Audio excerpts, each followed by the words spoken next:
தமிழ்ல இந்த ஆண்டு யானை கதைக்களமா வச்சு படைத்தலைவன், கும்கி பாகம் 2 ஆகிய படங்கள் வெளிவந்திருக்கு.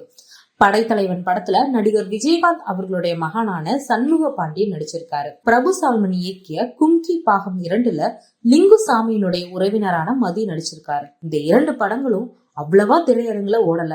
யானையை பலி கொடுப்பதை ஹீரோ எப்படி காப்பாற்றுறாரு என்பதுதான் இந்த படத்தோட கதைக்களம். அடுத்ததாக விமல் நடிக்கும் மகாசேனா படமும் யானையை பற்றிய கதையாக உருவாகி இருக்கு.